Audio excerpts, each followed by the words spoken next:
Good morning, class. Good morning, teacher.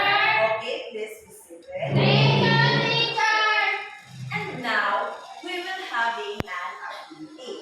I will divide you into two groups. This will be the group 1 and this will be the group 2. And I have prepared a flag for you to present your answer based on the picture that I will show you. So this is the group 2. Okay? And all you have to do is fill in the blanks with the correct pronouns. Each group who get the correct answer we will having a points.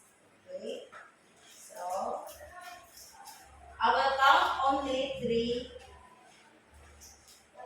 and you will raise your answer. Okay? First picture. 1, 2, 3. Raise your answer. Okay, all group got the correct answer.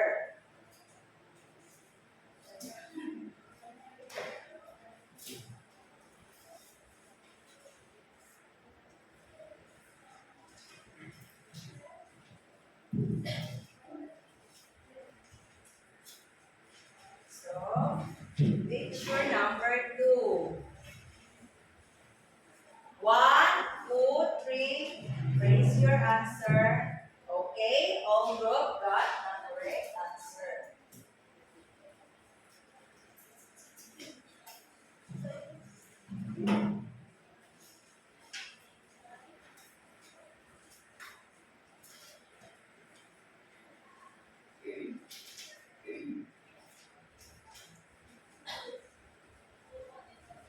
Okay, picture number 3.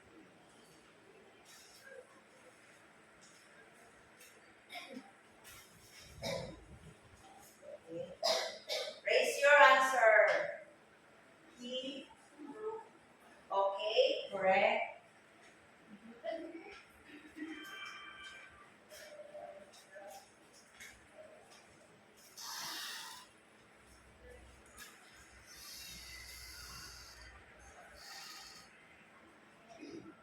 And last picture.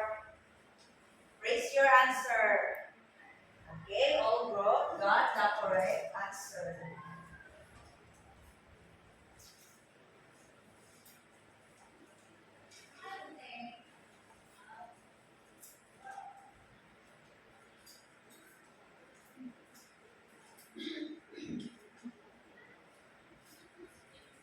Okay, number 1.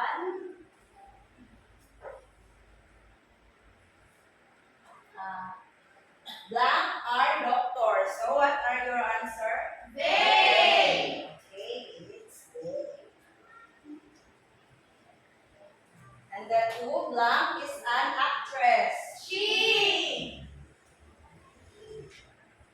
Number 3, blank is skirt. He. He.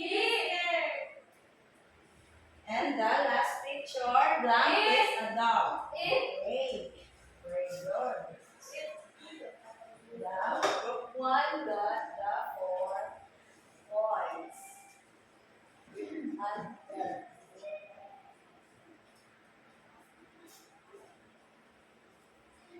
last meeting, we discussed about the pronouns.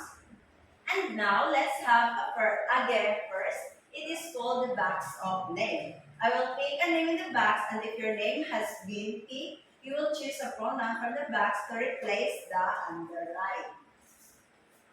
So,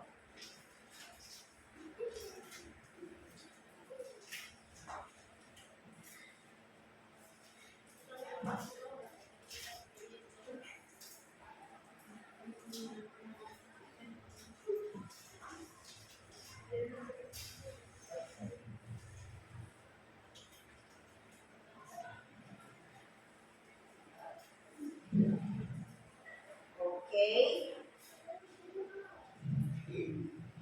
The first person to answer the number 1 is Gomez. Okay, please read the number 1. Mom made waffles for Mary and Alexis. Okay. Then. Okay, very good. Please read. Mom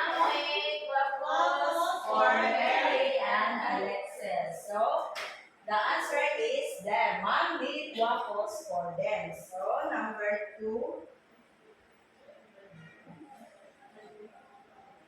Algae.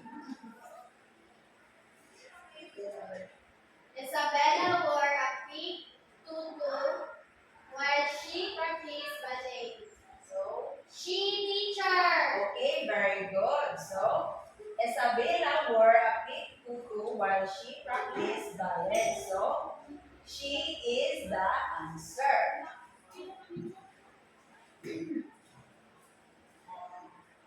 Three is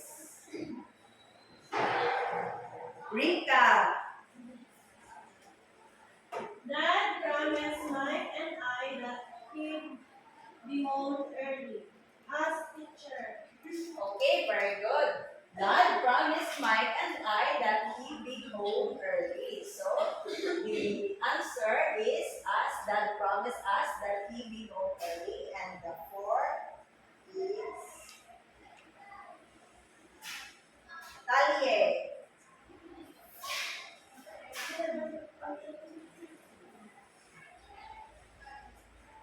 Benjamin asked Noah and Jonah to be With her. them teacher. Okay, Benjamin asked them to be there. Okay, very good. Okay, Jonah, number 5. My mother and myself read to my sister. I teacher. Okay, very good. My mother and I read to my sister. And now I have pictures that all you need to do is to share your insight or ideas about the picture that I will show you. So, picture number 1. Big teacher. Big teacher. Mother pig. Okay, very good. How about the second picture? Tulaw kagagmay little pig. Little pig. Little pig. Okay, little pigs. And the third? Solid pig. Okay, very good. And this picture? Pig. Okay, happy pig. And the last picture? Monster. Monster wolf. The, Okay po teacher. Monster wolf.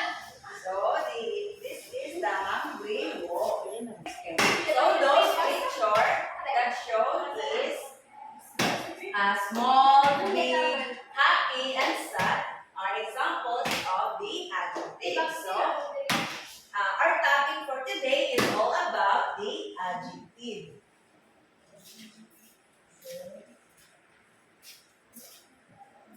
But before we start our discussion, and now we need to unlock the difficulties in order to understand the story. Okay, fortunes, please read. Meaning. Wealth or prosperity. Okay, the fortune is wealth or prosperity. So the impatient. Not willing to wait. So not willing to wait. And the appetite. A strong desire for food. This time we will read the story entitled The Three Little Pigs.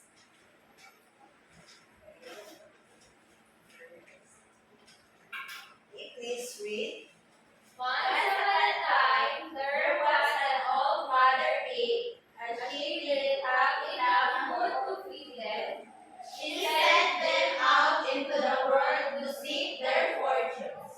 Each pig decided to build a house to protect themselves from a hungry wolf who was known for destroying houses and eating the pigs. The first pig, who was lazy,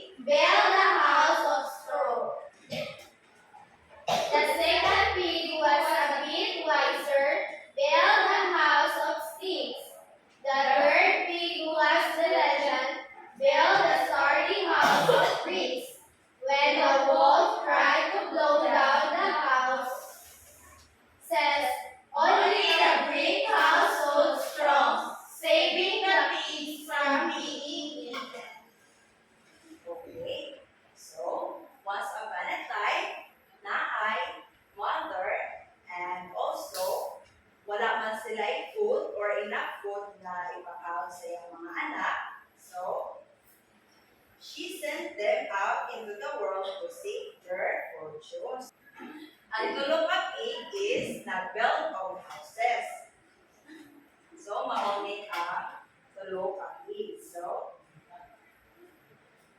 the first pig who was busy built a house of a straw. So, mauni ang buhat sa pinakaunang nga pig is straw ang iyang ginamit sa iyang balay. So, the second pig is himo siya balay gamit ang sticks. O ang third pig is diligent na siya, nag-build siya of the house na gamit ang bricks. So, when the wolf tried to blow down their houses, only the brick house stood strong, saving the pigs from being eaten. So, sa pag-blow na sa kaning wall is ang katurang ikatulong nga pig nga naghimo og balay nga gamit ang bricks is maura to'y nagpabilin kay mawatoy ikon nga balay. What did the three little pig use to build their houses? Okay, anyone? Okay, Audrey. The first little pig built the houses made of straw, and the second little pigs made of sticks, and the third little pig their houses made of bricks. Okay, very good.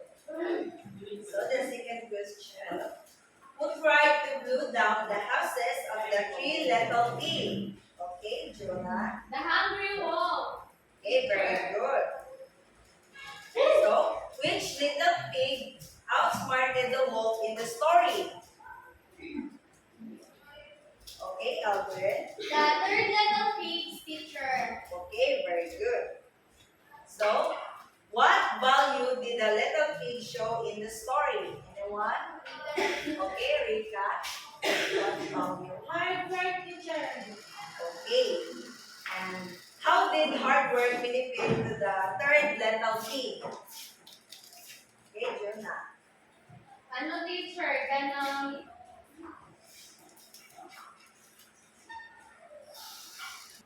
gipalayo siya sa kanang bali na-save siya teacher tungod sa iyang hard work. Na-save siya sa hungry wolf. Okay, very good. So, what lesson or values can we learn from the story? Okay, Rika. What lesson or values can we learn from the story? Okay, Jonah. Ano teacher, you need to be more wiser para dili ka para mas dili ka Okay, very good. Okay, Aljen. And teacher, dapat ka ng hardworking ka para pagdato kay third little pigs nga kanang nag-hard work na siya sa iyang house teacher, di wala siya nakaon sa kanang hungry wolf. Okay, very good. Okay, before we start our discussion, I have 4 rules for you to follow while I'm discussing here in front. So, Sit properly.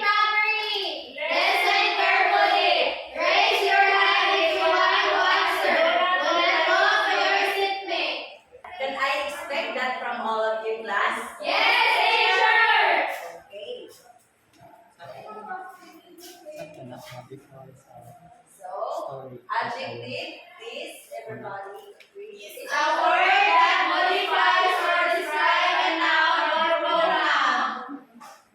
So, these are 3 types of adjectives. The proper adjective. Please read. An adjective that was derived from a proper noun and therefore capitalized. Descriptive adjectives. An adjective that modifies a noun or pronoun by describing it or expressing its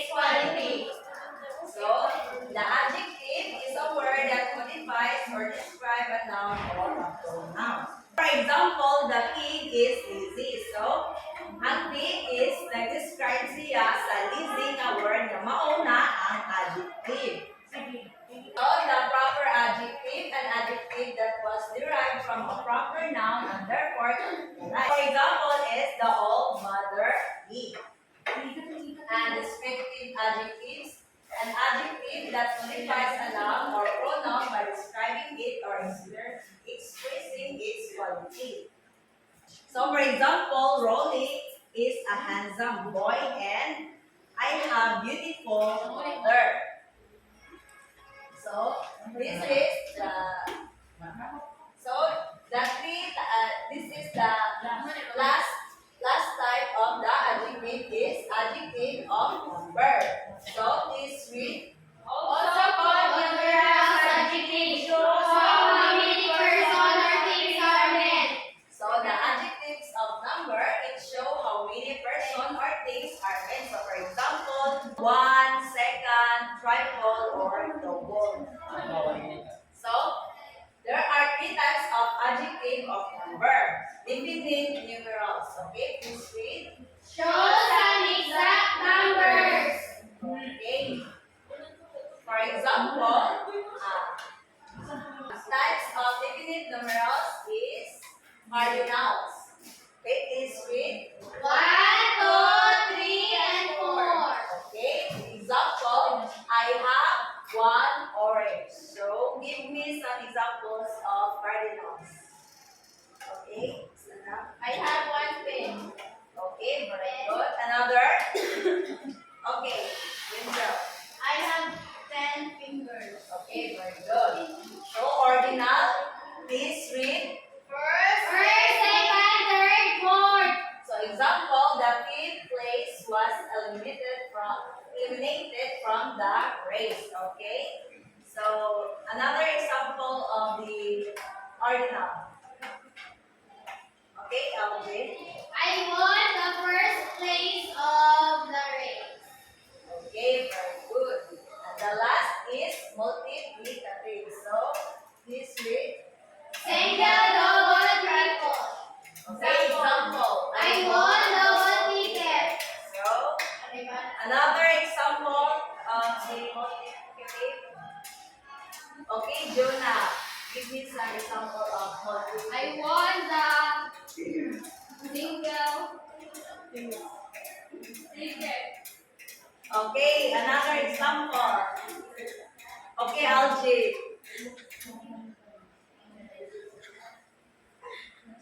I have a double shoes. Okay, very good. And now, the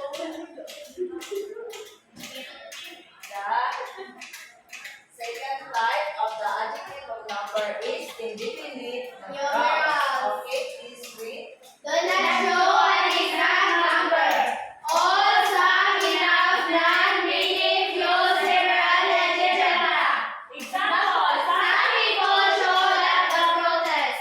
So, ang indefinite is, ang yan all, some, enough, none, many, few, several, etc.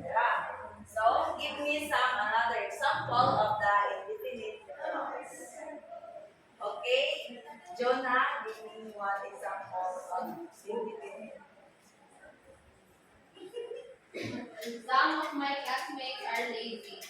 Okay, very good. Some of us are tired. Okay, very good. And now we will have an activity. I will divide you into 3 groups. So, and each group will receive a modeling clay, and all you need to do is sculpt objects that represent adjectives. So, for the first group, you are going to sculpt in Bambi. For the second group, you are going to sculpt a house, and for the last group, you are going to sculpt an old pig. So, I will give you 5 minutes to do that. Okay? You start. Your timer starts now. We're done, teacher. Okay. And now we will have a short quiz.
Okay, please read the direction. Choose the letter of the correct answer. Okay, you may now answer this in your 1/4 sheet of paper. Okay, are you done now? Okay. Now, based on our discussion earlier, what is adjective? Okay, Jonah. Adjective is a word that describes a noun or a pronoun. Okay, very good. So, what are those 3 kinds of adjective? Okay, wisdom. Proper adjective, descriptive adjective, and adjectives of number. So, the last question. What are those 2 types of adjective of number? Okay, Talib. Okay, very good. If you really understand our topic earlier, let's have an activity. So, write a sentence that describes the pictures and write your answer in a 1/2 crosswise of your paper. Okay?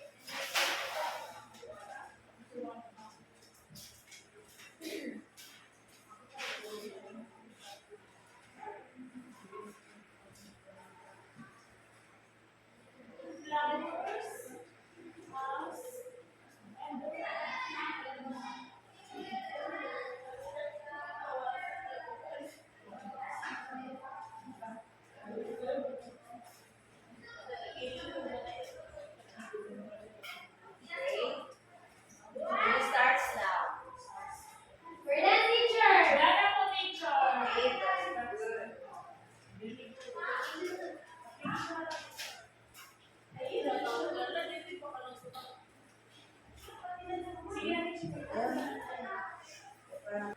Now we will having an activity. So, the direction is with Choose the correct describing word adjectives to create a block in each sentence. Are you done, class? Okay, number 1. The cat chased the mouse. Small.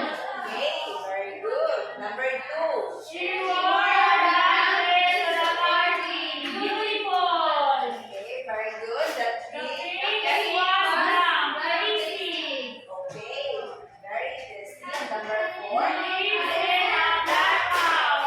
And the number 5. Flowers in the garden are black, yellow. Okay, very good. Before we end our class today, I have an assignment for you to answer in your own.